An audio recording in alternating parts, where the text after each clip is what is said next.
Hello everyone, good morning and welcome back to Sports Today. It's been a while since I've joined you in one of these sessions where of course we end up catching up whatever is taking place in the world of sport, whilst you may have been catching up on some all-important sleep, because despite the fact that all us humans necessarily need our sleep and nighttime rest, the world of sport doesn't really stop, it doesn't really sleep, and so there might be a few things you end up missing out on that have taken place in the world of sport, and that's exactly what this daily video segment is for. So without further ado, let's get straight to it. And of course, one of the things that a lot of people are talking about is of course India's failure to win the World Cup final that took place on Sunday, and now there are a few reactions coming from across the border. I'm talking about our neighbors Pakistan, and one of them being Shahid Afridi, who rather critically said that one of the reasons that India's actually ended up losing out on this particular final was down to overconfidence. His opinion was that because they ended up winning 10 games out of 10,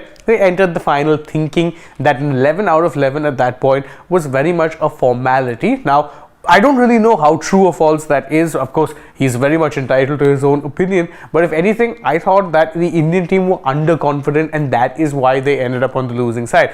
Overconfidence didn't really seem to be a problem, but one example he did cite of overconfidence was when he said a certain shot that Shubman Gill had played. He's talking, of course, about the shot that led to his dismissal. He said that that was a nonchalant, arrogant shot which didn't need to be played. Now, he's right in the sense that that was a shot that didn't actually need to be played, but is that overconfidence? I don't think so. Either which way, as I said, he's entitled to his opinion and we're entitled to say, no, your opinion in this regard is wrong. Another interesting opinion that came in, and one that probably fits in a lot more with the analysis that we've been doing, came from this man right here, Shoaib Akhtar. Now, Akhtar said that one of the reasons that India did in fact end up losing out on the World Cup was due to a timid approach. He said that, look, India had played well throughout, but they took the timid approach in the final. Of course, he's not just talking about the fact that India weren't necessarily playing very aggressively and were instead playing safe cricket on a pitch that was very, very two-paced. He said that the reason that they went for such a pitch like that in the first place showed a timid approach,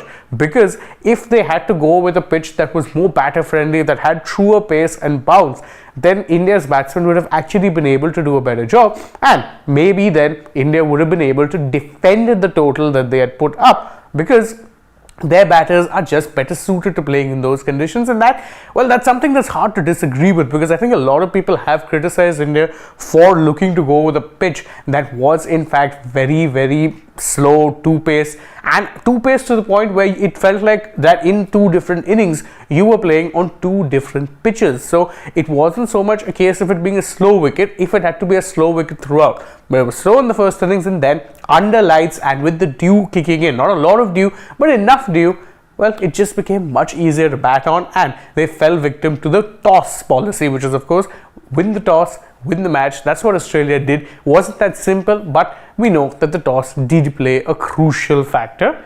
Sticking with the world of cricket, and David Warner, who was of course part of that victorious Australian team, well, he's ended up withdrawing from the T20I series that is set to start from this Thursday, incidentally, against India. It's a 5-match T20I series.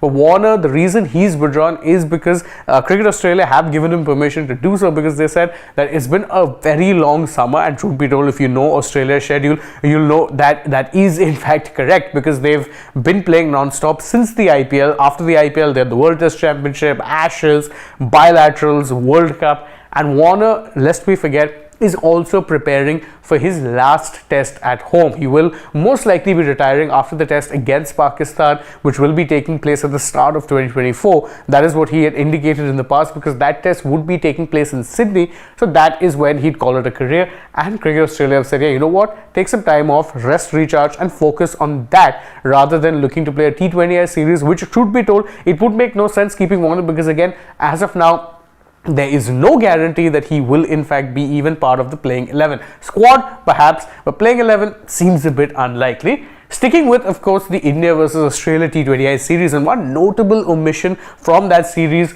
was this man on your screen, Yuzvendra Chahal. Now, Chahal was not part of the squad at all, which is quite surprising considering the last time India were playing a T20I series. In fact, this very picture is from India's T20I series against West Indies, which is the last time they played any competitive T20Is. Well, Chahal was in fact part of not just the squad, but even the playing 11. This time around though, he's not even in the squad. A bit surprising, and Chahal took to X to post, well, he only posted one emoji. The emoji was that of a smiley face. Tells you everything you need to know. And for me, I don't understand why it is that Chahal has been omitted from the T20I side of things. Yes, in ODIs you can understand he wasn't being as effective, but in T20Is he had a pretty good IPL, was pretty decent even in the West Indies. I don't quite understand the rationale behind going for only one wrist spinner in the squad. Remember, you've only got a Ravi Bishnoi, which pretty much guarantees that unless India choose to go for even further batting depth, Bishnoi is probably playing all 5 T20Is. And the other spinning options are Akhtar Patel and Washington Sundar, both of whom are batting all-rounders, so not really spinners. I don't understand this. If you understand it, please let me know in the comments why it is that someone like Yuzi Chahal, a proven match winner in the shortest format, finds himself out of the scheme of things as far as the Indian team is concerned. Skipping the world of cricket now and turning our attention to the world of football. Today, November 21st, that is in fact the day that India will be playing their second World Cup, FIFA World Cup qualifier, and this time around it's going to be a home tie that will be taking place against Qatar. Now that is a tough game to say the least, because again, if you look at the group that India have, the group is India, Qatar, Kuwait and Afghanistan. Afghanistan probably the easiest team in the group. Kuwait are fairly good, but India have had their number in recent times and in fact did end up beating Kuwait at home to pretty much ensure that they were in second place once the first round of matches ended. But Qatar will be the real test, because of course Qatar are not only the defending AFC Asian champions, they also recently hosted the World Cup and are a powerhouse as far as Asian football is concerned. It's going to be a big test for India, and despite the fact that it's being played at home, me personally, I think even if they can get a point, it will be a massive thing. Never mind 3. India are definitely the underdogs going into this game, but one can hope. And don't forget, with India, if they do in fact get a decent result against Qatar, whether it be home or away, pretty much solidifies their chances of making it into round 3 of the qualifiers, where if they do well, potentially they could in fact very well be in line for qualifying for the FIFA World Cup in 26. It's a long shot, and I've done a video on it. It's up on Sports Today. You can find it, how it is that India can qualify for the World Cup. Go ahead and check that out later on so you'll know what it is I mean. But let's just say a good result against Qatar won't hurt anyone. Sticking with more football news now, and a little bit on the negative side, but Spain's Gavi, of course, currently who's playing for Barcelona as well, has been hit with a major knee injury and could potentially be missing not only the rest of the season, by the way, but even the Euros in 2024.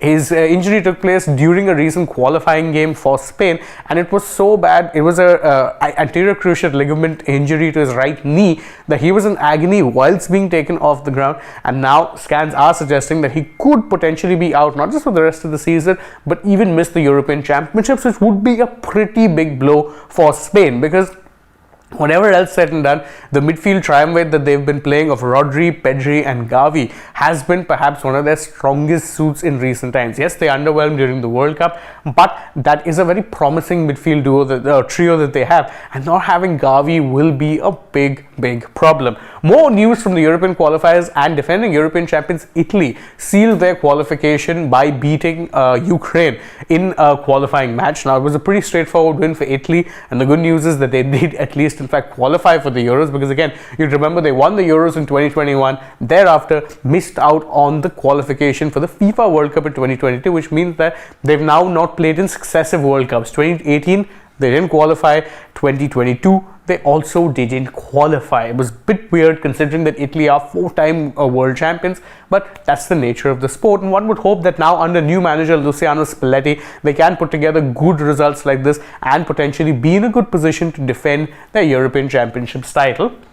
One last news before we call it close on this particular edition of the Morning Wrap. HS Prannoy and Lakshya Sen will be leading the Indian charge within the China Super Open 750 tournament that is set to begin today. Now, of course, it is pretty important now, pretty much any tournament that is taking place in the world of badminton. Why?